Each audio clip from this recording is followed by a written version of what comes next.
Foobar Fest 2019, June 29th, DBA 256 in Pomona, California, with Siamese. Like to speak on how we live. Hope. Walking through his neighborhood looking for someone to prove. Every Anonymous. Get high too while you're zoning out of orbit. Burners.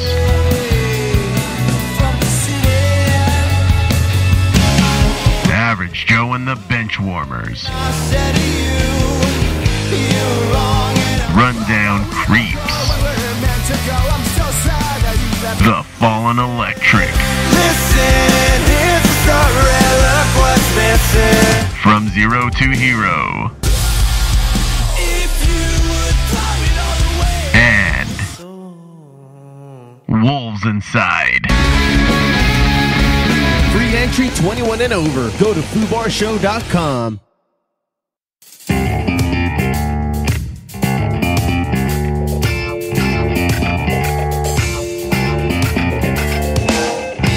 From Filthy Martini Studios in Ontario, California, it's the Foobar Show! What's up, everyone? I am Joe C, and thank you all very much for listening to the Foobar Show. Thank you for downloading the pod on your favorite podcast app, subscribing, and telling a friend like a champ. You can always reach us at Foobar Show. That's FTheBelowBarShow.com. And FTheBelowBar Show is our handle on Facebook, Tumblr, Twitter, and Instagram. Check us out. Drop us a line, and we'll fill it up like a couple of foos. Ain't that right, foos? Yes. Yeah.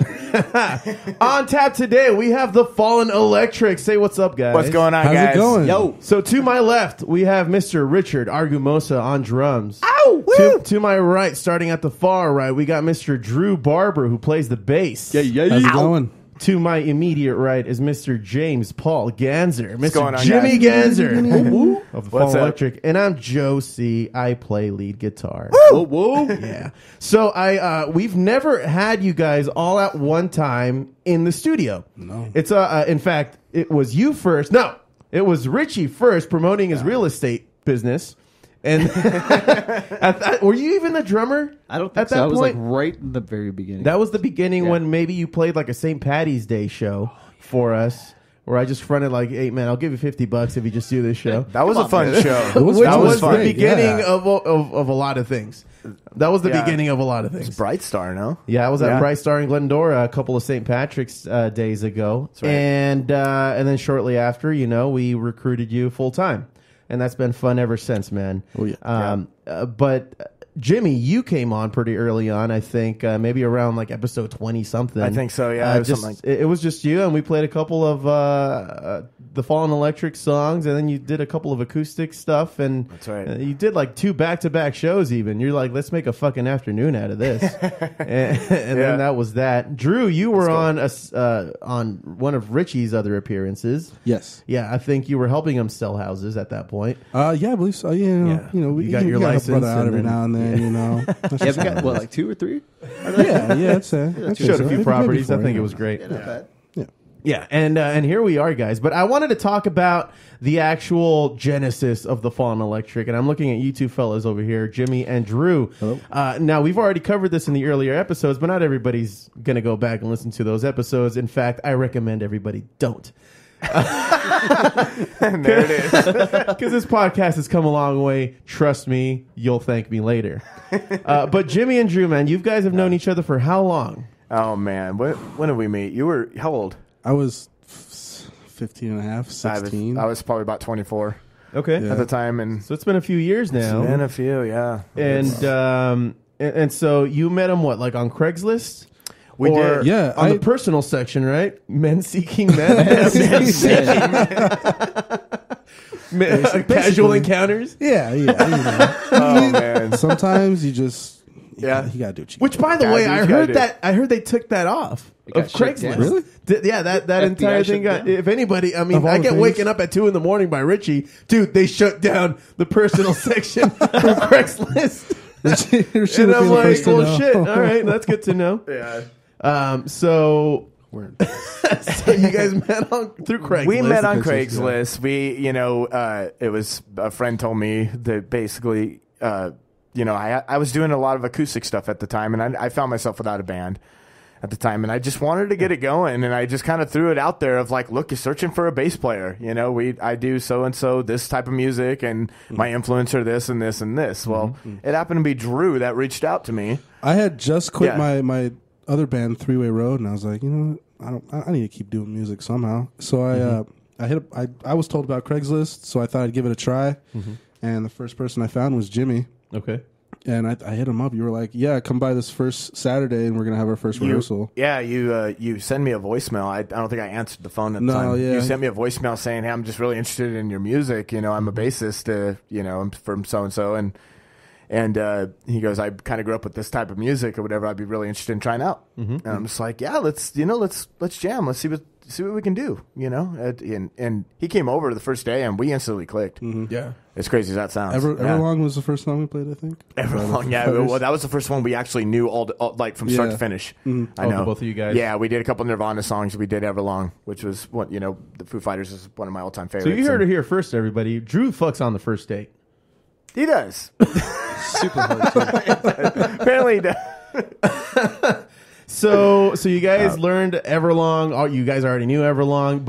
At what point during that entire kind of beginning stage did you actually learn a solid, I don't know, group of songs for you guys to be comfortable enough to play in front of people? God, it was maybe like not the next time we rehearsed after that, but maybe the next time after that. Yeah, because I can't remember when we recruited John, which was our first drummer. I think he was there. I think he was there just before I joined. Was I already jamming with him at the I time? think so. And you were like, I have this drummer too that just audition and like, yeah. So basically, me and him were doing songs from time to time. You know, he would come in, whatever, and we just have guitar and drum. And I wanted it to be, you know, which a lot of great musicians will actually do that. Will be drum and bass or drum and guitar, and it sounds amazing. Right. A lot of you know, my heroes, you know, that I look up to have done that.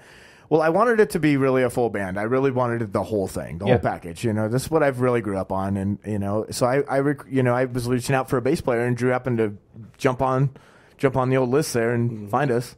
So I don't know, it's kind of became something from there. Right on. And then you guys went through a few drummers. We went through. Did you go? So you were always a 3-piece at this point. We were always a 3-piece. All up until me. I was 100% dead on. We're going to be a 3. We're going to be a trio the rest of our life. Yeah, that's Power a trio. 3-piece. Power trio. That's what I've always envisioned us. I'm like, we're going to be like, you know, I want to be a power trio. I want to be the next Nirvana. I want to be the next Green Day. Muse. I want to, you know, all the way, the Police. You know, like I was like the trio, dude. Like that's where it's at. I never thought, you know, and I was so dialed into just, you know, I don't know what if adding somebody else is going to mess up the mix. So what changed your mind? We were just kind of like, some of these songs. Because I wouldn't be here if you didn't change your mind. Yeah, no, and I'm horrible at adapting to change, and we all know that. Yeah. It was just kind of like some of these songs need another guitarist. It's just not.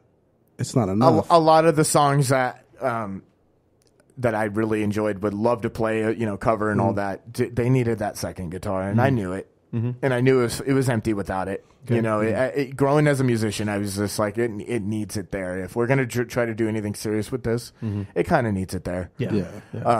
And I met you guys via our previous drummer, Travis.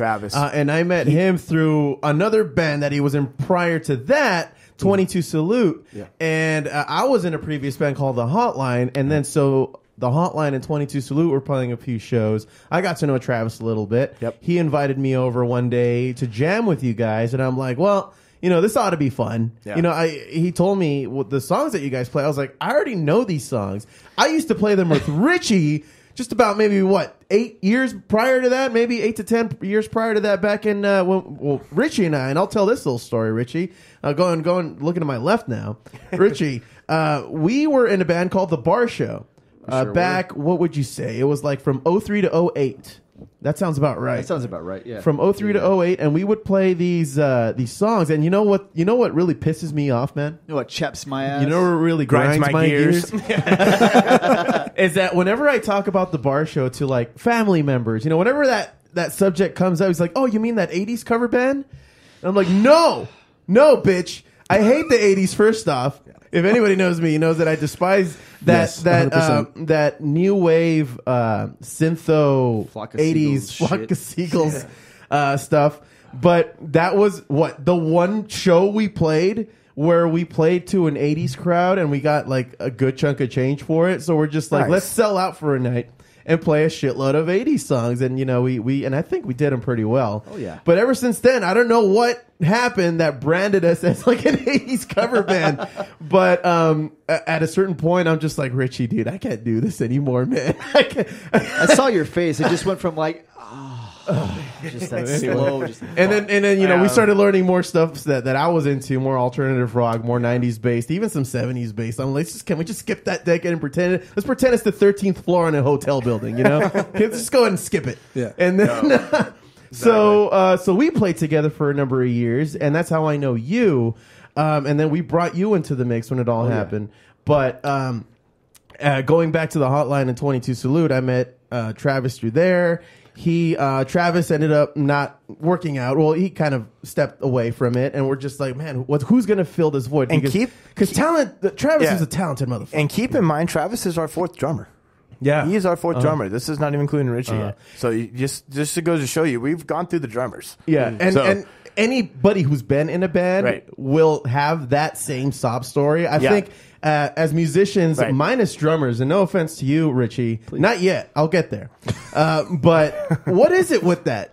Like, how come they can't commit? They're a rare thing? I think it's just because they are a rare thing, and at least those who do it well, right? It's like the Super Bloom, you know? It's like once in like 20 years or whatever. Okay, exactly. Yeah. It's fucking Haley's Comet. I just think being the beat, you know, and I'm really drawn to the drums. I as a kid, I literally thought I was going to be a drummer because I started on a drum set. Me too. I didn't start on the guitar first. I started on a drum set. That's why I'm so attracted to drums. When I'm, you know, while we're playing and stuff, I like, especially when we're facing you in rehearsal, I love watching because it's amazing. I love that, and just knowing how kind of drummers, just the way they are. They're the beat of the music. If it's going to be replaceable, it's going to be the easiest thing to jump from. Yeah, I think. Yeah. I just think that's what it is. To be honest, it is the beat.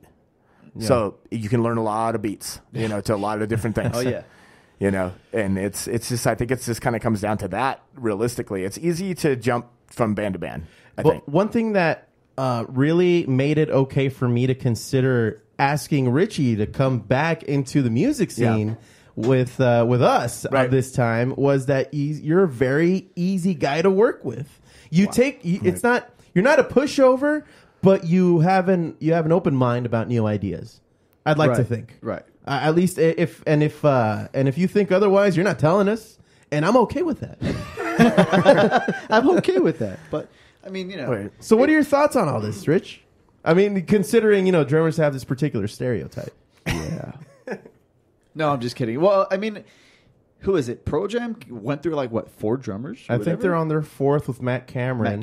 Yeah. But even him, he was, you know, he's been around the block, you know, it was Soundgarden. But I don't know. I don't know. When I was brought into the mix, it was just kind of like everything just felt right, you know, like Jimmy, just Drew, and you know, us having that history or whatever. I felt some kind of connection and just us growing up in that decade that we grew up in, and you know, being in love with that music that we all grew up with. It felt so right. And, that's kind of what I thought when you joined. It was like a glove. Yeah, I knew you were, when you joined. I knew your influences because I could feel them. Like I could feel what you were growing up on, and I think that's why we gel so well. Right. Yeah. And it didn't hurt that Richie and I already knew a lot of the songs. Exactly. You came in and that's what was crazy because I told Drew the same thing. I was just like, when he came in, it was like, God, it was like you coming in all over again. It was like you just get it the first day. You get it. Yeah. It's one of those things you got to just get. Yeah, totally. Absolutely, man. When he came in, that's what it felt like, and I told him that, and I was just, it was like a breath of fresh air. Really.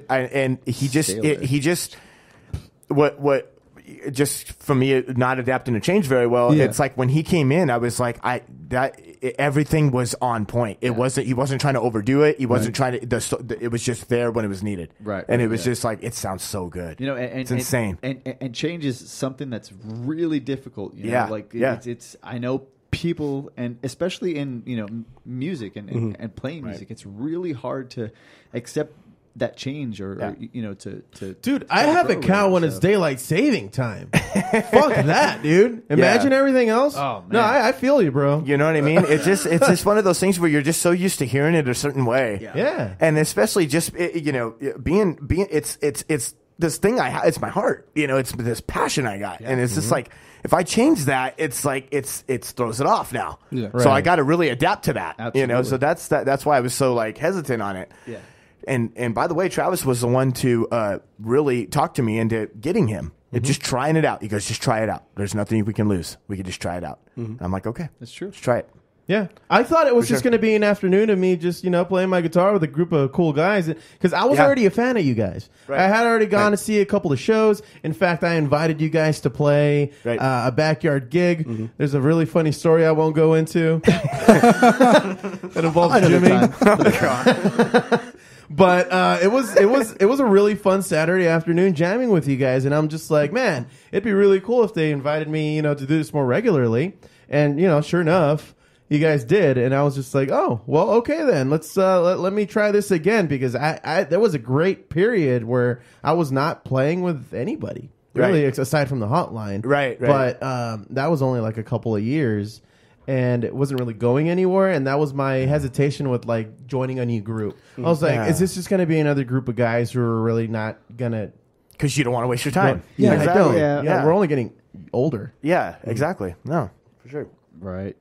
Yeah, which is kind of a bummer. I mean, I was kind of glad that I was like, oh, he's got, you. I was like, oh, Josie's got a new band, right? Oh, fuck, oh, dude, let's go check him out and see what's going on. And when I saw you guys, I was like, yeah, for sure, man. I'll mess with these guys. Hell yeah. These guys. In addition to what he's saying there is like we would play shows and a lot of the bar show would show up.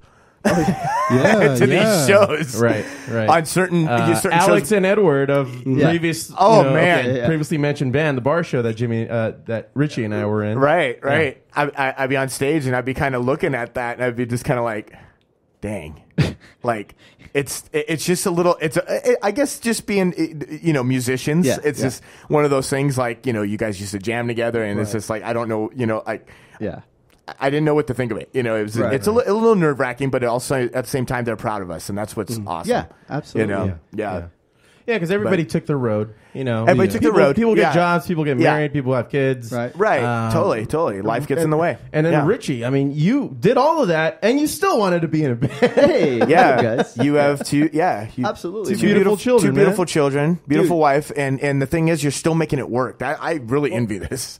Here's the thing. It's just like when you have that passion, it's just like you'll make it work. Yeah, absolutely. Totally. With this band, I feel like it's just, it sucks to say, but I feel like rock and roll is just dying. I mean, there's like, you turn on the fucking radio and you hear these things and you're just like, dude, that's not rock and roll.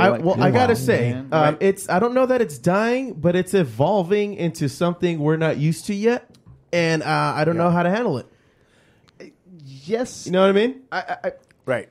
It should be a lot easier for bands like us and bands that are actually trying to keep that rock and roll vibe alive, and going, especially now with like, Spotify and all these other online musical platforms that really are supposed to help these bands out to, get out into the mainstream. Right. I just feel like the real rock and roll bands are just they're kind of going by the wayside. Absolutely. They ain't got time for that. They're pushed off to the side while the others are absolutely. And I agree. Music that is easier to make, sometimes lazier to make, is actually topping the charts, and that's what's a little disappointing. And another thing that this Foobar show and even the Fallen Electric is very against is pay to play. I've been there, dude. The Bar Show has been there. We've played the Whiskey twice, multiple times, and I just like I don't want to do this anymore. I don't want to do this anymore. I don't want to give a guy $300 to play for 30 minutes to be rushed on stage, to be rushed right back off, and then have everybody forget about you. And not only that, nobody really shows up, man. At least nobody from your camp is gonna go to Hollywood on a fucking Thursday evening, pay $30 for parking to watch 30 minutes worth of music. Also because they don't encourage the camaraderie amongst the bands that are playing on stage that night. So everybody showing up is only showing up for that 30-minute set that their buddy is in, and then they're bouncing. So they just shelled out like $30 for parking, maybe bought an overpriced beer. Absolutely. Yeah, it's ridiculous. It's ridiculous, especially with places. I won't mention them, but they're in Anaheim who don't even sell beer, and they do the pay to play. Right. So I don't know. Other than that, I have no feelings about it. Right. But so we were talking about our influences, and that's one of the things that we all kind of connected with each other on. Let's go around the table here and say what kind of influences you grew up with, and how did that inspire you to play the way that it did? So we start with you, Drew. Start with me? Okay. Mine's probably going to be the weirdest one in here. I guess not weird, but... Paul Anka. I'm just kidding. I listened to a lot of metal and drum and bass growing up, so I have like just that understanding foundation. Like that melody, and just like while still keeping the groove, and then all that stuff. And bands like Pendulum and Avenged Sevenfold, Disturbed, all that kind of stuff. Right. And those are just like what really inspired me to write what I write. That's pretty much it. Right on. I can see that too. I can see how your bass playing kind of flows. It's not too much, and it's just enough where it maintains on its own. It still has its own melody. It can have its own life on its own if you were to just hear your original bass parts. But with our powers combined, we are the Fallen Electric, where like it just fits. I don't know how else to describe it. Yeah, it's just one of those fits. things. Yeah, it works. Yeah. It works. It kind of just the way you kind of wedge your bass in there, it fits, and you go and you don't go over the top, and that's what I've always loved. It's there, but it's not. Going, I don't think you don't stray off. It's not like he forces it in there. He kind of eases it in there. There's a little lube. He doesn't go in there dry. That's for sure. Definitely not dry. Just kind of like sliding it over. Like I'm still, the offer still stands. The offer still stands. Right. Hey man, as long as you get consent, it's all good. Yeah, there you go. Well, we'll toggle over to you now, Rich. What would you say you grew up with, and what were your major influences? A lot of progressive polka, mainly from Sweden. Is there such a thing? From Sweden. From Sweden. From Sweden. From Germany, Germany and Sweden. No, man. Growing up, my parents, mainly my dad, he was a real big music nerd. He didn't play any musical instruments at all, which is kind of weird. I mean, but this guy had like 3, 4... maybe 5, 6, 7, like a solid 7 crates full of just records. And like every day I would go into his garage and be like, all right, let's see. All right, what do you got? You got some Earth, Wind, and Fire. You got some Police. You got some this, that, and the other. Nice. And every time I would go in there, I would find a record and just go through it. Oh my God, like this sounds amazing. And every time, 2 things that I would pick up on: bass and drums. So I would either wanted to be a bass player or a drummer, and I was like, all right, cool, blah blah whatever. Nice. But no offense to Drew, but bass in the end, I just didn't want to just stand there and fucking just whatever. I know there's much more to that than just me doing that. It can be, it can be, but sorry to interrupt, but there's this old joke that says this kid was taken to a music teacher for bass lessons. The next day, he goes off on his own with his bass case out the door, and then his dad's just like, "Off to practice again, huh?" And then the kid's like, "No, I got a gig." Dang. Ayo. Because a lot of bass players, they just kind of know their 4 strings and and they pick at it and they keep it basic. Done. Okay. Yep. Done. All right. Yeah. Anyway, I'm sorry. Continue. No, yeah, man. And then I picked up a lot of I was like, you know what? I'm gonna play drums. Mm-hmm. My grandpa played drums back in Mexico. That's how he supported his family. And I saw him play drums one time, and I was like, dude, that looks like fucking fun, dude. I'm super down for that. That's cool. Yeah. So in junior high, I'm like, dude, let's fucking do it. So I started playing drums in junior high, and at first, you're you're a new drummer, so you're just like, oh, John Bonham and like just a bunch of jazz drummers, and then over time, I'm just like, you know what? I love the Police. I love Stuart Copeland. Like I was really adamant about keeping time. Oh, dude, I will make love to this microphone right now. So you weren't supposed to point that out. Anyways, so stop that. So I picked up a lot of Stuart Copeland's like just timing. Like he's on his fucking time. Oh yeah. And that's one of the things that I know a lot of, just being on time, because I know that a lot of that if you're on time, you have a job forever. You know what I mean? Right. Like being a studio musician, and that's what I wanted to be ultimately, was a studio musician. Just to get hired for these gigs and play for these different bands and whatnot. But after a while, I'm just like, you know what? I really like playing live. Like, I love playing live music. Like, I love feeding off of the energy of the audience and feeding off of the energy off of my, bandmates. And that's sort of the short answer is influences: Stuart Copeland, Carter Beauford, and let's just go with Abe Cunningham of Deftones, because I fucking love. Oh yeah, genius! Oh my god. That guy the is fills that guy throws in, it's just like, where did that come They're from? subtle. Like his drumming is like, if you ever listen to a Deftones song, just listen to his drumming. It seems like he's not doing anything, but dude, he does it for a reason. Like it's awesome. It's so great. Yeah. Thanks, Rick. That was a fun fact. Wow. Yeah. So yeah, Stuart Copeland, he's a freaking Deftones, metronome. man. Copy Yeah. that. And I think we all agree we're Deftones fans here. Oh, yeah. Sure, for oh, sure. yeah. Those guys are... That's definitely an those guys tear it influence up. in our music, for sure. What about you, Jimmy? What would you say your major influences were growing up? Oh, jeez. I'm kind of with Richie on the fact of, like, I grew up on my dad's records. He had a vinyl collection that wouldn't stop. Yeah. And I'm talking, I would just... And it would be one of those collections that would just be like... It would go on for days. Like you said, you just pick through it. And it was just like Aerosmith, Deep Purple, Kansas. We're talking all the way to the Beatles, to the Beach Boys. Your dad had everything. Man. Oh, my dad had everything, and he remembers. I remember showing him the collection too, and he couldn't believe it, and it was insane. Yeah, my dad played a little guitar, so that's one of the reasons how I learned my basic chords was my dad taught me. So I grew up with a lot of his vinyls. And I started. That's basically the root of how I got into, basically playing an instrument, rock and roll completely. That's all I grew up with.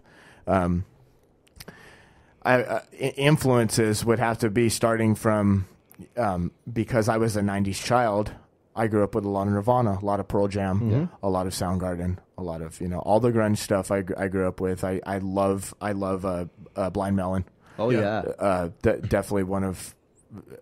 Big influences up there. I love the Screaming Trees. I love all those like kind of off bands that were somewhat big but not what the greats looked up to and stuff like that. Those were always good bands. And my biggest influence today would have to be the Foo Fighters. Obviously, I think we all.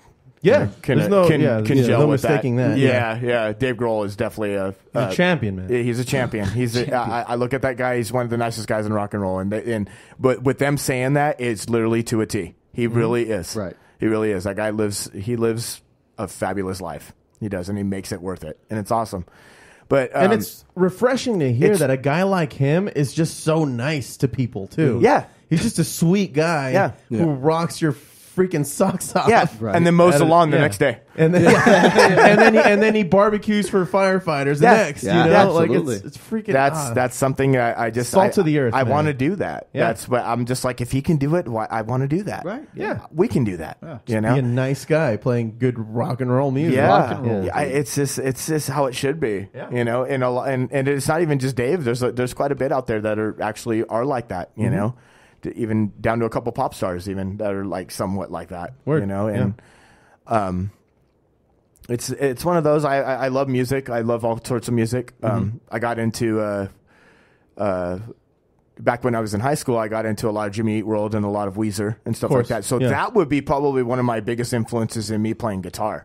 Would be listening to the Weezer album, listening to maybe Blink-182 a little bit, and a lot of Jimmy Eat World a lot. That Bleed American album really influenced me. I agree. It really did. And that's kind of where I wanted to get into, like, my distortion. That's kind of what I wanted to, where I wanted to get a distortion pedal from. Like, I wanted to sound like them. Yeah. You know, it's just, that's rather kinda, than just playing it clean the whole time. Yeah, because my first amp was clean. You know, it's like, how do we get? I always tell my dad, why did they get that sound like that? He goes, you need gain. It's called a gain pedal, or you need gain on the amp, or whatever. Right. At the time, you know, so that'll be my influences pretty much. That's kind of where it starts. Hey, Josie. Yeah, man. I got a question for you, man. Yeah, what's up, dude? What about you, man? What's your influences? Me? Yeah. Well, let's see here. My influences were quite interesting. Yeah. I grew up, I'm an only child, so I am the product of whatever the hell was going on in my house. Everything, you know, my parents were blasting Mexican music all day long. Yeah. And you know, I know the words to a lot of them. I'm a fan.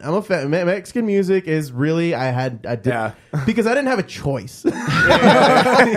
You know, and that's one of those things that I think gave me when I actually started listening to rock and roll music, and I'll go down that story a little bit down the line, but to me the bass was the most boring thing I can ever think of, right? Because old two-note Sanchez would be only just either blowing it on his sousaphone or playing those two notes on the bass, and I'm just like, God, like, can he just get a little bit more creative with this? I enjoy the music. It's mostly the lyrics that you're supposed to be listening to, and if you don't speak the language, then you're not gonna get it. So it's all about the lyrics when it comes down to it. It's kind of like it's their version of hip hop almost, because it's all about the lyrics and the lyric value that goes into it. Because they crack jokes, they tell folklore, they tell like a bunch of other crap. But if you don't know the language, you're not gonna. It's just fucking two-note Sanchez playing up there on stage. So. With that, I grew up with the cousins around me that were just slightly older than I was. Now, keep in mind, we were coming out of the 80s, so they were blasting that crap that I wasn't into either. So I was like, does the world not like me liking music? So I got a little bit older. I started hanging out with my cousins, the ones that were in the bar show, Alex and Edward, and their older brother, Sergio.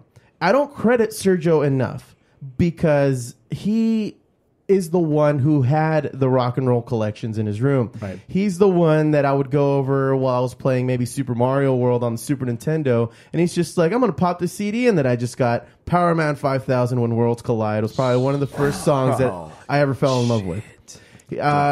Next week I go over, we're playing probably Mortal Kombat on the PlayStation 1, and he pops in Green Day's Dookie. Nice. For the first time, you know, for a kid who was only listening to Mexican music and shitty synthopop from the 80s. And I'm just like, they make this? Right. They make this music? Right. What the fuck? Yeah. So I'm just like, hey, bro, like, what else you got? What else? And then, we get a little bit older as time goes on. He starts popping in Incubus's "Make Yourself" that he just bought. He pops in Weezer.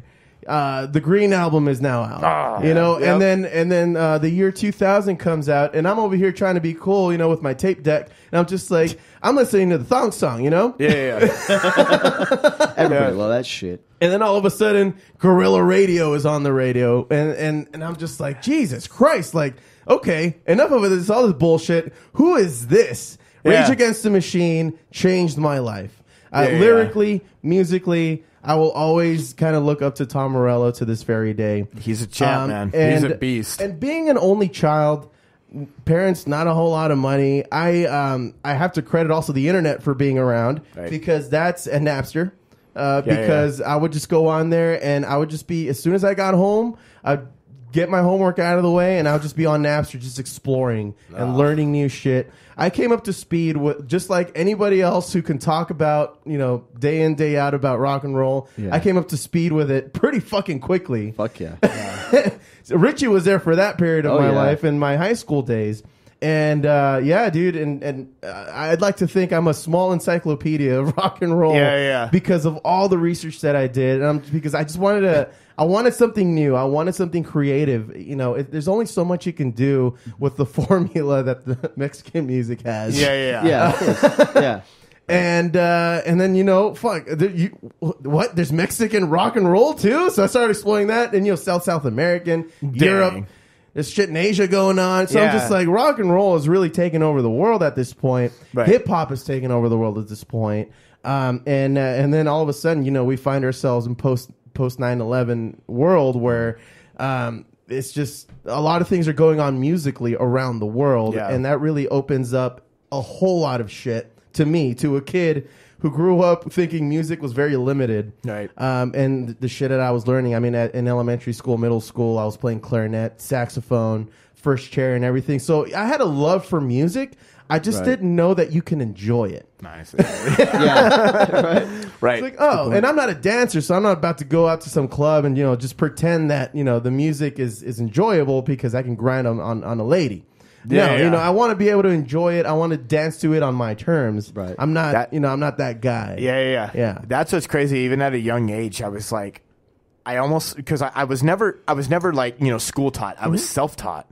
So music to me, I feel it. Yeah. I feel it. I don't know what the fuck I'm doing. I feel it. And you have to do that. Yeah. I mean, you know, feeling it from the heart. You know? I mean, half those chords I don't know what I'm doing. You know, it just, it like, wow, that sounds good. You know, I don't know what it is, but it sounds good. Yeah, totally. You know, and I feel it more so than like saying the actual research about it, and, you know, and all this, you know, like getting the theory and technical version of it. You know, which I feel it more, you know, and that's how I guess I get that from just being a kid. Yeah, exactly. You know, and just because I was 5-6 years old, just absolutely knowing that sounds good, you know, that doesn't sound that great. That sounds good though, right? You know, and I just kind of could distinct it like that. I mean, even now, man. I mean, you turn on the radio or you hear a song and you feel it. You know, you're just like, oh, that's a good fucking song. That's a good song. You just know. You just know exactly. Right. It's one of the, I can't explain it other than that. No, you can't really explain it unless you hear it. It's just like, oh, like that song. Like, oh, like what do you like about that song? Yeah. Like, unless you're listening to what I'm listening to. Right. Like, my parents always told me like I could pick out a song and, you know, start to, you know, play it on the guitar, you know, and they're just like, that's something that you only have. That's a gift you have. Yeah, like that's not taught. That's something you either have or you don't. Right. And that's how they knew I was going to be some sort of entertainer at some point of, you know, some point of on the music level of some sort. Right. So they knew something. They just didn't know exactly what I was going to do. I think that might go for all of us. Yeah, here I think in this so. room. Definitely. I think at some point, you know, our parents kind of identified, well, let him do his thing. You know, they bought me my guitar. I spent an entire summer just in my room learning how to play the guitar, self-taught. You know, I'm just like, well, what makes this chord? And then I would research it, and it's like, okay, well, let's give this a shot. And you know, I developed my calluses on my fingers. You know, man. And and then just kind of went from there. And then I'm just like, well, who wants to play? Like, who wants to jam? Who else plays an instrument out there? And then I connected with my cousins who were in a Strokes cover band. Edward, Alex, who were in the bar show, and their two older brothers, Sergio and Luis. That would have been so dope. Yeah. They were a really good Strokes cover band. The Strokes are just sick. Yeah. They, yeah, they're fucking sick. Oh, dude. If we covered one of their albums, I wouldn't be mad. We could cover the whole thing back to back. And so I became inspired. I'm just like, well, I want to shit. I like music. I want to play the guitar. So I came up to speed in in like 2 months. I just learned how to play the guitar as good, if not better. And they let me in, and then slowly, but surely, we got Richie, and then we became the bar show. And that's interesting. We did the whole thing for about 5 years, and it was I didn't want it. It was a fun ride. You were a kid, and let me bring this up. Oh, I hated Richie the first day. Can we tell this story, please? Go for it, dude. This is gonna be awesome. Go for it. I'm not gonna tell a story because I'm a fucking okay. awesome. So. The guys are just like, well, we got a drummer. He's pretty talented. You know, he's a guy that I know from high school. His name's Richard. I'm just like, yeah, whatever. I don't know any better. And this guy comes in and he just starts busting my balls from like minute 1. And I'm like, what the fuck? So I'm just like, and I'm a ball buster too. So I give it right back to him. And then after practice, I'm like, get this motherfucker out of here. I don't want to see him again. Oh, shit. And my cousin Alex, who played bass, he's just like, no, he's just kind of the way he is. Just give him a shot. Like, he'll just let him come back next week. I don't know. Did he tell you anything? He didn't tell me anything. Wow. He didn't tell me anything. So the next week was just part 2. Yeah. And it took like a solid what 5 practices for me to just tolerate your bullshit? Yeah, probably. Yeah, more or less. I swear, dude, that first like the first 3 to 4 rehearsals, it was just like pulling teeth with both of us. Like we both respected each other's talents, and we were just like, all right, yeah. You're good. Yeah, okay, yeah, you're pretty good. And by that like 5th rehearsal, we're just like, all right, cool. I get you. Yeah. All right, cool. Fuck yeah. Let's fucking do it. Let's do it. Nice. And then from then, it's just, I mean, the rest is history. Yeah. It turned from just shit talking to actually playing some decent music together. And still shit talking. So, nice. Yeah, and we didn't stop that. No, but I think, no. I think we came to terms with what was really going on there. There's still a lot of shit talking in this band. But we keep it at a minimum. I think if any, nobody outside of this band can tell us things that would hurt our feelings that are worse than the shit that we tell each other. Oh, dude, it's a guarantee. I think I get the brunt. It's a of that. guarantee. Yeah, but Drew's the Meg. I'm the Meg. Definitely the Meg of the group. Unfortunately, I'd say a less attractive Meg. Yeah. a less attractive Meg. Okay, that's a whole nother level of burn. Or more. I'll get extra cream for that. Later. Well, all right then. So anyway, guys, the reason why we're also here is because we're going to premiere our song "Listen" a little bit later on the episode. Yes. Now it already got played on the radio, but this is just another way for us to put it out there for people who haven't heard it or didn't get a chance to hear it live on the radio. So, but before that, Jimmy, I wanted to include you on today's joint report. What do you say? I'm all in. Let's do this. Are you on weed? Give me some. I'll smoke you 2 under the table. It's from the bong. So, Jimmy, when I was kind of pissed off at you when you told me that you had a variety of weed plants, and this is probably the 5th time I rehearsed with you. And you're just like, by the way, I didn't. First off, I mean, I could have guessed that you were a stoner, but I just wasn't sure. But then at a certain point, I go in your house and you're just like, oh, let me show you something, and then you just have an entire room with a whole setup. You were just growing like a freaking farm back there. So tell me more about that. How did you start doing that? For one, I didn't know how to just bring that up unless I could just. It was one of those things where it's like, well, if somebody walks in, they're going to see it.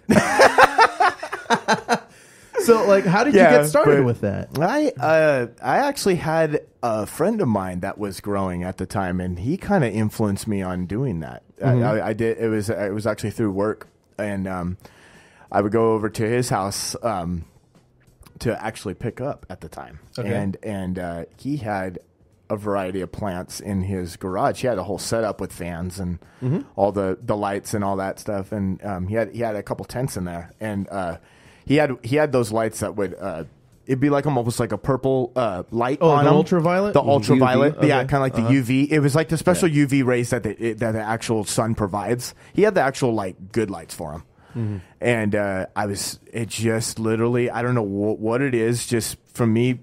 My dad used to be a landscaper when he did his, when he was working. And so the Gansers are botanists. Realistic. I mean, he went to school for like agriculture. So like he had a variety of, like, he knew a variety of plants. So like he knew all that stuff. And I kind of like, I guess that kind of drew me a little bit towards the plant area, I'd say. And it just kind of, I just was seeing that all my life. So like it kind of was one of those things I was just kind of drawn to. And for whatever reason, being able to take care of something like that and being like in my hands to like, depend on me to take care of it, I thrive on. It's a little therapeutic even. It's definitely. It's definitely like a little getaway. Because you just kind of become one with it. It really is. I know it sounds hippie and all that, but you really do. It's crazy. It's kind of one of those things like, especially with marijuana plants, you literally have to put your full energy into them, and they will literally give it back to you. It's one of those things like the more energy you put in them, the more they're going to show. The more stone you get. It's crazy. Literally, if you can sing to them, if you could play music for them, if you can obviously water them, give them nutrients, but if you actually are there with them, talk to them a little bit, they literally will respond to you. It's awesome. Word. And that kind of my friend was telling me all this, and I was just hooking onto it, and I was just like, that is the coolest thing. I really want to do this. Like that is. Awesome. And keep in mind, growing marijuana plants is almost a full-time job. It is a lot of work. You got it, man. You got 24-hour cycle. I mean, you have to worry about the sunlight that it gets, how much of it. You got to trick it into doing something. I don't know. Like the whole the 12 and 12. Yeah. The light. You can technically if you're growing indoor. You can leave the light on. That's what I was doing. I was leaving the light on completely all the time. And then when they reached a certain length that I would like them to, or about the time they really were getting pretty tall, I would do the 12 and 12 cycle on the lights. And it would be basically, which 12 and 12 is 12 hours of light, 12 hours of dark. Yeah. So basically it would be like the summertime for them. 8 o'clock, the sun rises, 8 o'clock it sets. So, Jimmy, can I ask you a question? Yeah. What about daylight savings time? Oh. Does that fuck shit up for you? It was actually one of those. Well, actually, that's a good question. I actually had a timer that I could set when it would become daylight savings time, which obviously California does that. Yeah. So like, I would basically set it back the hour that whatever the time was. I would set my timer because I had an automatic timer just in case we were at shows or whatever. Yeah. Right. It would automatically turn off. I wouldn't have to worry about it. I wouldn't have to like call someone and say like, can you turn off my lights? It had this cool timer where it would go right when as soon as it hit that time, it would shut off the light. So I need to get one for my Christmas tree. That you can get them for anything. To be honest, it doesn't even have to be plants. It's for anything that it could be something outdoor that you have on lighting all the time, and then turn it off a certain time. It's one of those things that you just set the time on it, and then you connect it. You plug in all your lights to that box, and that's what it triggers it. So and it's cool. Did you pick up any pointers over in Denver? Because let's talk about that. The Denver trip for my bachelor party, and us three were there. Drew was not there for that. Yeah, so, but we did a few weed tours, dude. We did, and it was amazing. Yep. How high were we in Denver, dude? No, Richie, you weren't there for the whole trip. Not the whole trip, but you were observing. The time that I was there. Let me turn this way, Richie. Awful. How high were we? Do you know how high a kite gets? Like when you fly it or whatever. Okay. Take that times 10. You guys were like to the moon. like atmosphere. We were like Alice. Oh my god! It was the eyes to were the like moon. To the moon, Alice. You guys were like this. Your eyelids were just closed shut. Put it this way, dude. You know how you just sit there when you're stoned. This was like we couldn't even move. You already Grandma's Boy, the Frankenstein. Oh, dude! Like we were so high that literally, like, it was like I really need a water right now, and I really need to like go to take a piss. Yeah. But I don't even want to move right now. I can't move. My buddy Eric, who joined us for that trip, he was probably the one who got affected the most by the consumption of all that THC. That poor bastard. Have you guys ever seen Weekend at Bernie's? Yes. Where, like they're just trying to trot around this dead guy. Oh. Eric was the dead guy because he had his shades on the whole time. We went to eat and he did not take off the shades. Shout out to Eric for that. Yeah. One, man. Oh my god. We went to eat and he did not take off his shades. Yeah. Oh man, and then we did more tours, and then we bought so much. We bought more than we thought, so much that we had to throw it in the grill and put it in the coals so they could smoke the ribs we were making. We were panicking at this point. Yes. Now don't forget. Don't forget about your friend that you made on the little tour out there. Your long friend. My what now? Your long friend. What's this? The celebration. Oh, the celebration joint. Yeah, yeah. So Eric and Brandon or Josh? That was their idea. Okay. Yeah, they were looking at that and just like, we're going to get that. Okay. And I'm just like, you guys are just fucking nuts. There's so much weed at the house, bro. It was probably like a foot long joint. Yeah. Like it couldn't, if you held it at the tip, like at the mouthpiece, the thing would just collapse on itself because it was so heavy. So you kind of, it was a two-hander. Yeah. It was a little phallic even. But, but goddamn. We shared it on the tour bus. Everybody got at least 5 rounds out of it. This thing was at a Cheech and Chong where it didn't even look real. Yeah. It was so big. It looked like a cartoon. It looked like a cartoon. Yeah. Dang, this thing was it was the biggest joint I've ever seen. Is that even real? Like, so the story goes that Josh and and Eric go up to the cash register, and they're just like, "Can we check out the celebration?" And I guess everybody asks about the celebration, so they're just like, here it is, and they were like prepared to put it back, and they're like, "No, yeah, we'll take it." And they're like, "What? Yeah, no, put it, bag it." Yeah, just bag it. We got it. And so everybody was just like, "Are these guys for real?" Like, because it's like it was like $90 or something like that. It was, yeah. Yeah, and so they keep in mind, Denver. The people in Denver are just way different than California people. Right. So everybody's kind of looking at you like, what? Really? Like you're going to smoke all that? Like, because we got a tour bus full of sober people. Yeah, we need to change that right now. Yeah, and keep it and exactly. Hey, bro, we're from California. Exactly, and keep in mind the weed out there is not as strong as California weed. It's regulated. It's regulated, so you know how much you get per dose. Right. So it's like to the T. So at least you know what you're buying. Right. But yes, it's not as strong. It's not as strong. You got to smoke a little bit more to feel it, but you still feel it. And we did. And we did. Smoked more than we thought, but it was one of those where it was just, we were already high going in there, and it was just like they bought that, and it was just like, why? Yeah, it's dumb. Congratulations, guys. Yeah, congratulations. It was great. It was really called the celebration. So and I've reported on the Joint Report a couple episodes ago that Denver has done another thing where they've now legalized magic mushrooms. Oh, really? Yeah, so I mean, we need to do a 2.0 here. Oh, geez. Can I actually go to that one this time? We'll think about it. Yeah, we'll see. Let me know. Think about it. Think, sleep on it. Let me know. Yeah, all right. How does we go on his band? No, yeah, for sure. Anyway, Yeah.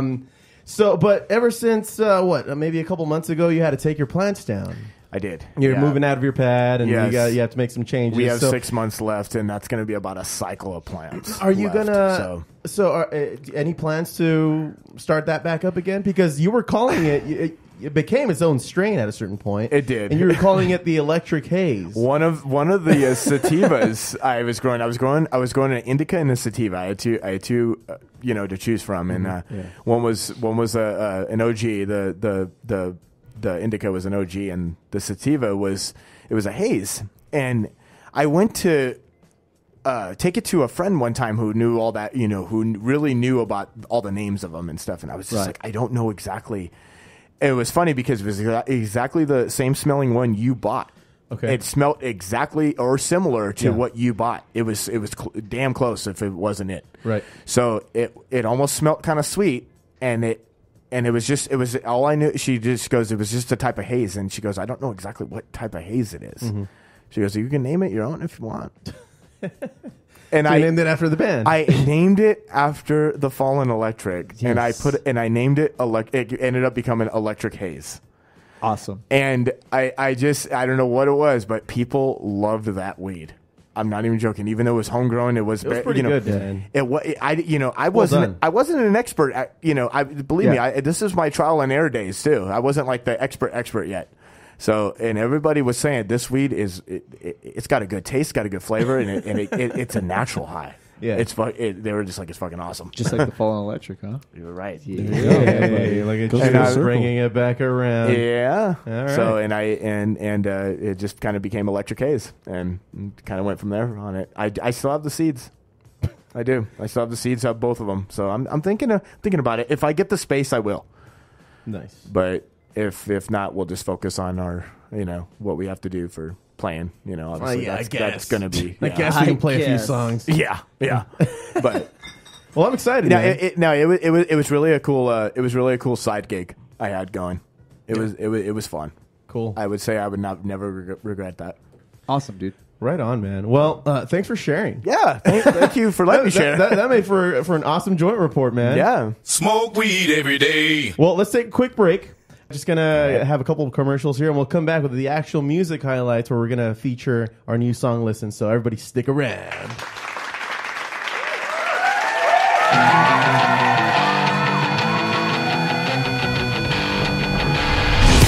Hey everybody, I'm Josh. And the Foo here tagging along. Be sure to catch us on Foobar Sports. Listen in now on Tuesdays. Catch us on any major podcast app or our own website, FoobarShow.com. You can also find us on our Facebook group, Foobar Sports. Join in on the conversation, sports talk, latest rumors, and sports news. Boobity-doobity.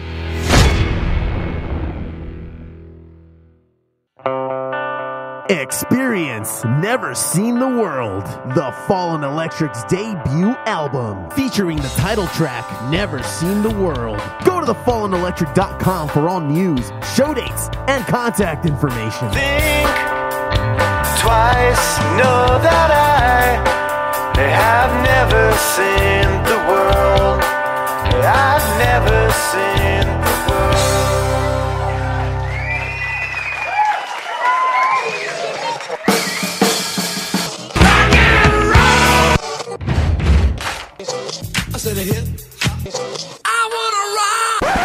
Well, fellas, let's talk about Listen for a little bit. Now, Hot 1039, the IE's best mix. Hot 1039. They premiered our song on Sunday, previous Sunday, right after Game of Thrones, and man, it was refreshing to hear ourselves back on the radio. Oh man, it was fucking cool, dude. It never gets old, by the way. It's been a minute. Good. Thanks to April Duran for having us. She's always played our stuff on there. We just kind of throw the songs at her, and she'll play them. And my God, dude, it's just a good feeling being amongst other great local bands that are on that show too. Absolutely, And man, this is the beginning of something big. I think so too. Yeah. Because let's talk about Listen. Now we have already an album, Never Seen the World. Right. We've been using that album with a dozen songs that we have for the last couple of years now, and I think it's time for us to grow. We have been growing. The music writing has evolved to something a little bit better. But even the production value in this song, and I don't want to put the previous album's production value down because our good buddy Matt put it together, and we were so proud of it when he did it. He did it for a really cheap price because he was our buddy. Yeah. And we were really happy with the way it came out, considering it was recorded in a garage. Yeah. You know, like it had everything going against it, but my God, the songwriting, and keep in mind, I had really nothing to do with Never Seen the World except for like my little guitar parts that I added throughout and the harmonies that I added. But the music was already written by you and Drew. Right. And so coming in, it was a little bit like, man, I don't want to mess up what they already got going on. Yeah. But at the same time, I was pushing you guys, and I'm just like, this can be better. Yeah. No, I remember you saying that. Yeah. And you added a lot to it that really... he did. That's kind of what I was... Changed the sound and just even though you said it was just a little bit, it kind of added what it needed, though. Mm-hmm. It really did. It was one of those things that it needs it. Like he was saying, it could be better, but it needed more. It brought a whole other color to the spectrum, that's for sure. Right. Yeah. So now we're writing all together now. This as the current lineup has it, and I couldn't be happier with the way things are turning out, man. Yeah. Now we're releasing Listen on June 21st. So we got a month away before it actually hits Spotify, Apple Music, all the crap that people use to listen to stuff. But we want to make sure that people are familiar with it before they start catching us at shows and stuff like that. So absolutely. Right. So tell us a little bit about this song, Jimmy. Listen, now we covered this on a previous thing that we did live through the Fallen Electric's live page. You were here in the studio on Sunday when it was on the air, so we talked about it. But let's reiterate that a little bit. What would you say the song is about? It's basically about listening to your heart and trying to listen to yourself on because the music industry is hard. We all know that it's scattered. It's cutthroat, man. Cutthroat, man. That's all it is. Really is. It's all about listening to your heart. It's all about believing in yourself in making something sound, or making not only just the music but just a group as whole. It's all about believing in that and believing in your product and yourself at the same time. That's kind of what it's about. Yeah, and I think you, Jimmy, as a musician, ever since I met you, have grown in that little small time. Yeah, you too, Drew. You guys have grown into yourselves where it's not a question of are they confident anymore. You guys have it now. Like, you guys are actually belting them out. Right. You're confident. Your posture even shows on stage now. Right. You guys are wearing snazzy clothes now. It's not your raggedy ass fucking t-shirts that you guys. Yeah. So I think all of us as a whole, we've come a long way. We're starting to. I think to me, it looks like we're developing something that it's got the snazzy clothes, but it's also kind of our own style with it too, and it kind of. is something that people are taking notice to, I think. Yeah, a lot of people are coming up to us and saying, "Hey, man, you're not the same band you were a year ago." No, I'm getting that now, and it's just like that's awesome because Has it been a year? Well, at least in their perspective. Yeah. But it's been a little while, and for you, sir, it has been a year around there, a little bit over a year now. Yeah, it's been a while. It's been a little bit, and we've been writing songs. This is the first one we're going to release. We already have a couple in the can. Right? Yes, we already got a couple ready to go, but we want to, we like to use the lube and ease it in there. Song at a Don't time. go in dry. Don't go in dry. That's a big no-no. That's an unspoken rule. Ask your ladies. Yeah, they'll know. 1 inch at a time. Jesus. Inch, huh? All right, take it easy. Then we took it there. Leave So- it to Drew. So, do you guys just want to play it for everybody? We can play it. All right. Yeah. So We're let's- extremely proud of this one. This is good. This is a freaking good one. So, everybody listen. Here we go.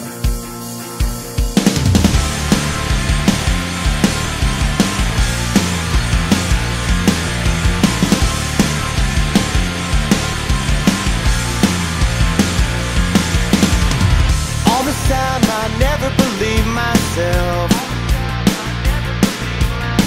A list of words in a book upon the shelf. These days never really spoke the truth. As I sit here telling it all to you.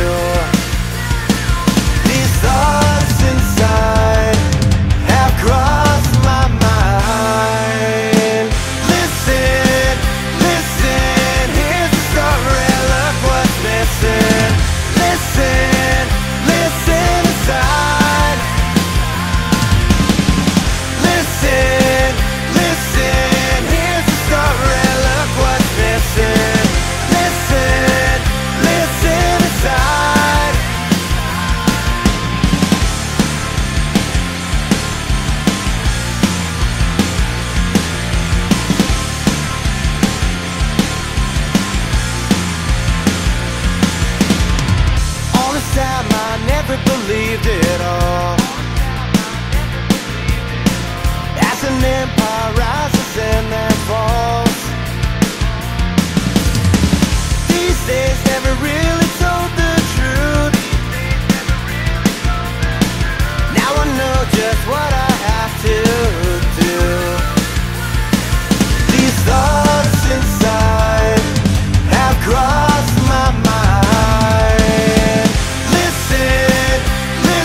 Yes, sir.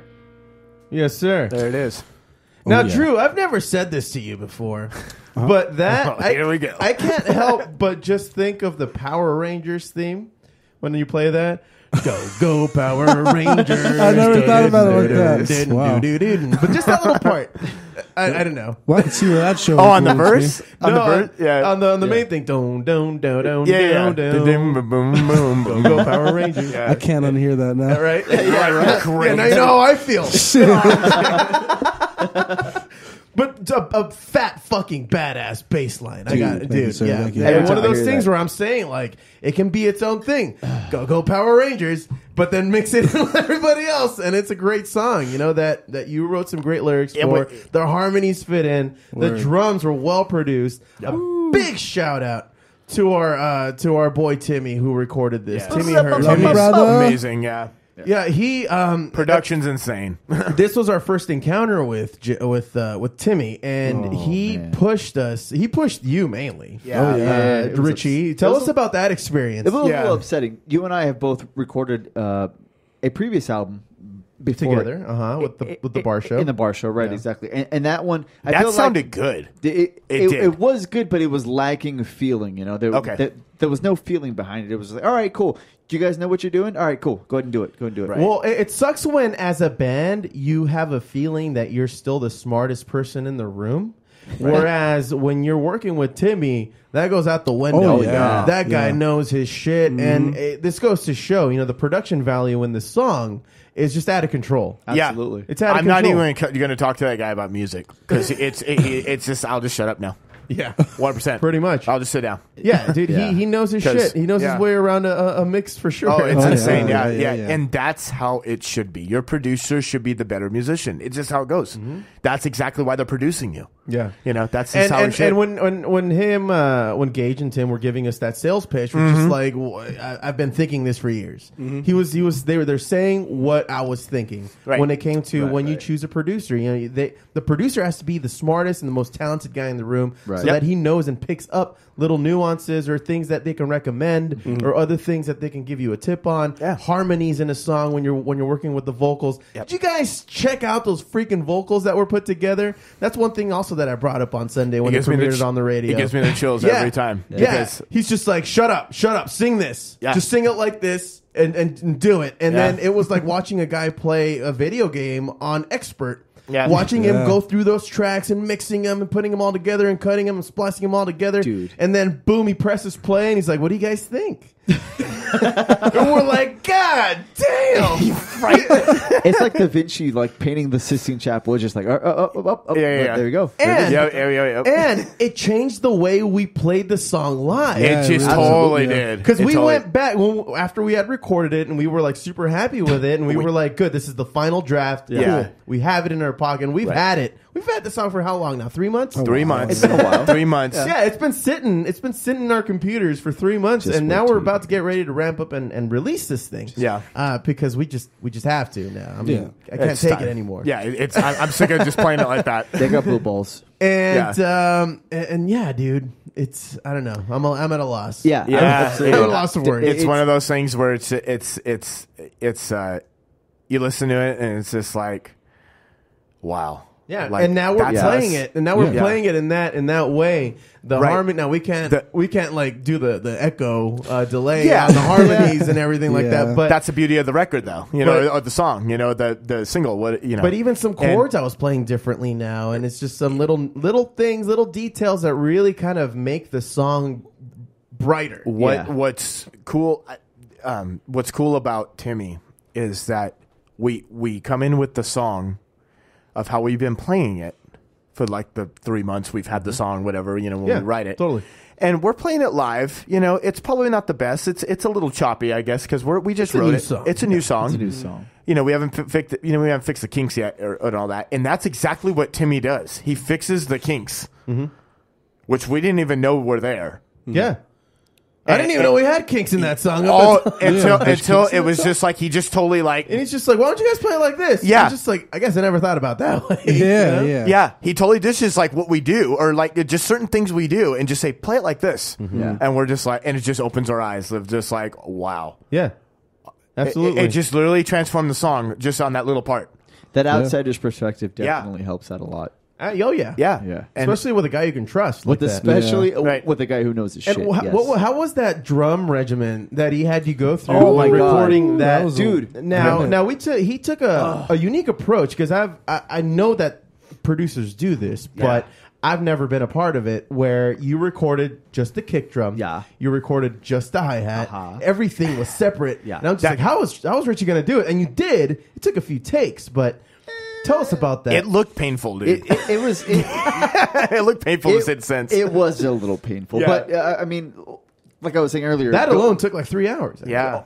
It took the majority of the time. But that day, To kind of bring it all together, when you and I recorded the Bar Show album, it was very quick. It was just like, all right, no, do this. Well, do we this, only do had this. 3 days to record 10 songs and mix it and have a final product. Here you go. We were poor. It sounded good, though, for what it was. It sounded great. We were prepared. But this time around, Timmy was just like, hey, man, so like, I fucking love this shit. Like, it's good. It's great, this, that, and the other. But, try this or whatever. And it really forced you out of your comfort zone. It was just like, no. Like, no, try this. I'm like, nah, but, I really like to play it this way. And he's like, shut up. I was just like, no, play it like just do it this way. And it's really refreshing for a musician to just be okay with somebody, just being okay with them telling you, hey, I promise it sounds great this way. Just do it. Just trust me. It is and nice. It's hard for a musician to say, okay, you know what? I trust you. Yeah. Because in the end, it's just like, no. Like, I wrote it this way. It's supposed to be this way. And that's what he was saying. He's just like, you know what? Most bands are just like, no, you know what? Fuck you. I'm going to play it the way that I wrote it. And if you don't like it, fuck you. But it's just like, bro, you hired me to do a job. Like, I'm going to give you my opinion. I'm going to give you things that are going to make this song 10 times better. And he really did. And he pushed it, and it sounds amazing. And that's the thing I know he likes about us. We're just really cooperative with him. We're why really, push back? It's going to make it a bad time. Yeah. No, and all he's doing is trying to help us, and then just give us an idea, and that could work better. And that's the thing is everything he says, like, it's like, it's for the better. Rarely do I disagree with him. Rarely. Yeah. So I don't know, man, and I couldn't be happier because I think the other two songs that we've recorded with him already are already kind of like topping it. Like one is topping the next. I think so too. And that's what's kind of it's kind of shocking me. Yeah. At this point, it's going to be a fun ride these next few months, dude. When we start releasing them, because we're going to release these as singles.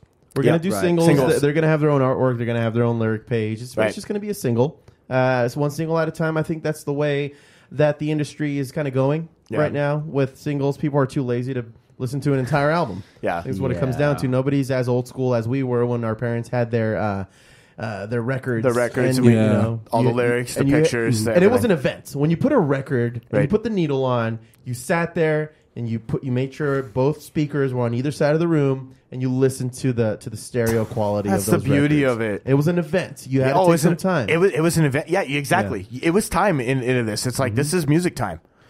And because I appreciate that so much, it irks me when you're in a backseat of a car and motherfucker who's driving the car DJing waits 15, 30 seconds into the song. Next.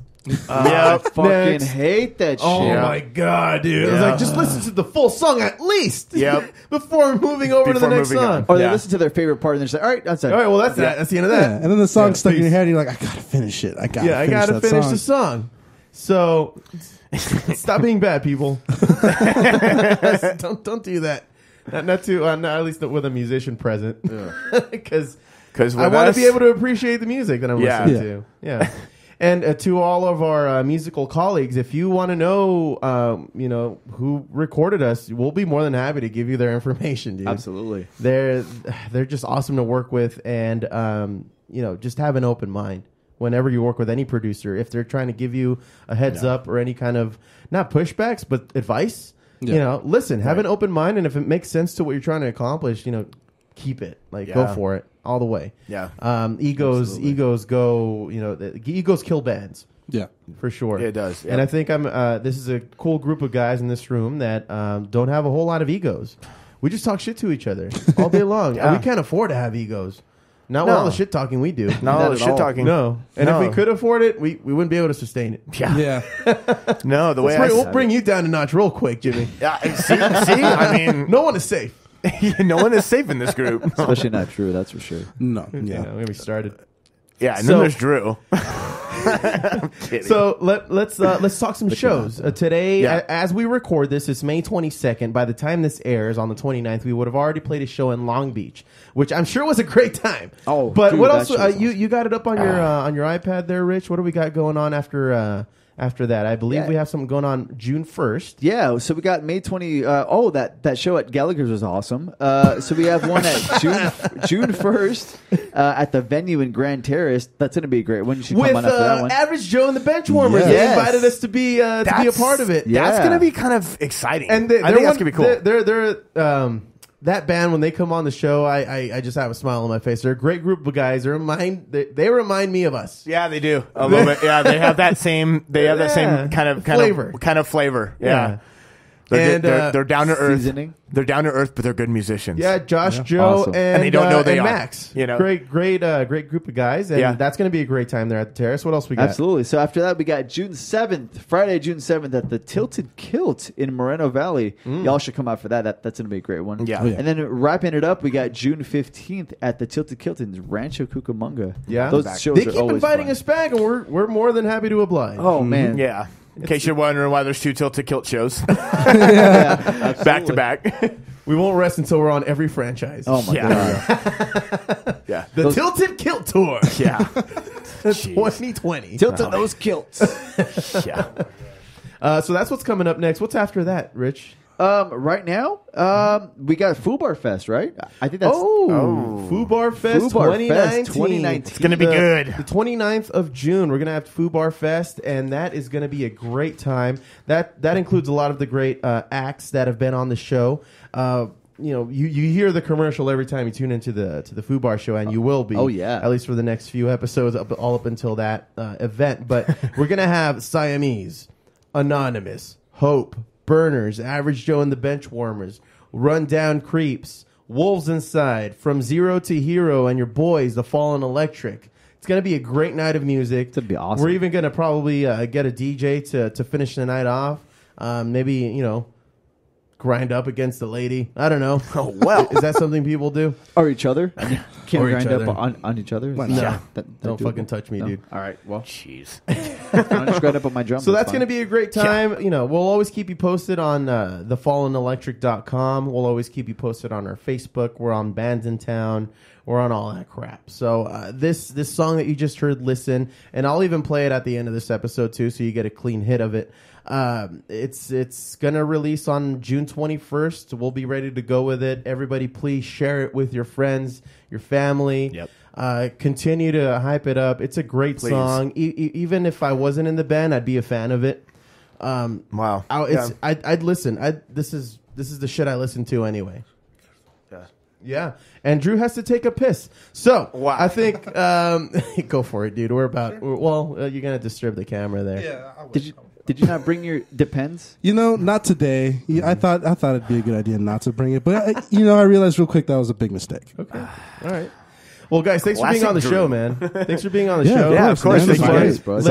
Let's do this again soon. When we release the next one. Yeah. And everybody, we'll keep you all posted. Thank you for having us. Yeah, absolutely. Woo-hoo. Well, thank you all very much for listening into the Foobar Show. Thank you for downloading the pod on most major podcast apps, subscribing, and telling a friend like a champ. You can always reach us at Foobar Show. That's FTheBelowBarShow.com. And F The Below Bar Show is your handle on Facebook, Tumblr, Twitter, and Instagram. Check us out. Drop us a line, and we'll fill it up like a couple of fools. I've been Joe C with The Fallen Electric signing off saying, don't be a dick.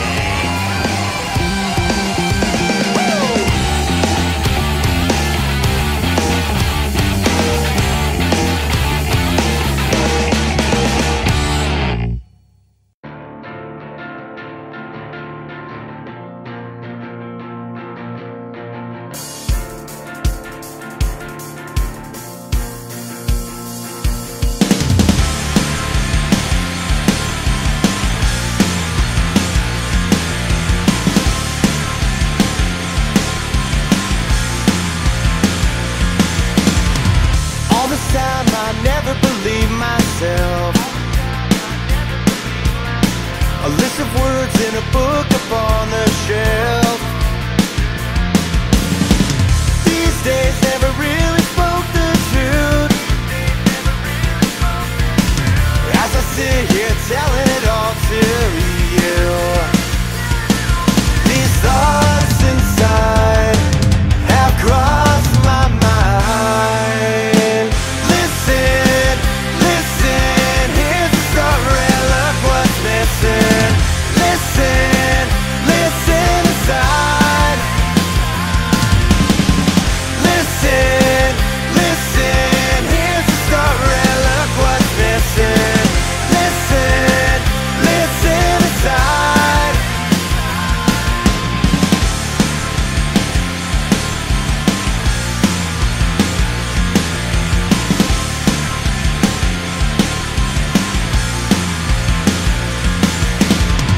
All this time I never believed it all. As an empire rises and then falls. These days never really told the truth. Now I know just what I have to do. These thoughts inside have crossed my mind. Listen, listen, here's the story, look what's missing. Listen, listen inside. Listen, listen, here's the story, look what's missing. Listen, listen inside.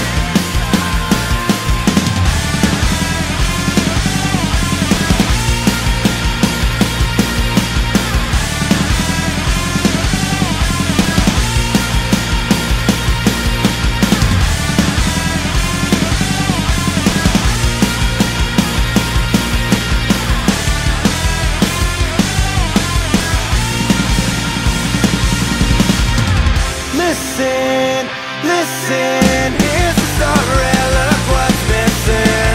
Listen, listen inside. Listen, listen, here's the story, look what's missing. Listen, listen inside. Listen, listen, here's the story, look what's missing. Listen, listen inside. Listen, listen, here's the story, look what's missing. Listen, listen inside. Whoa.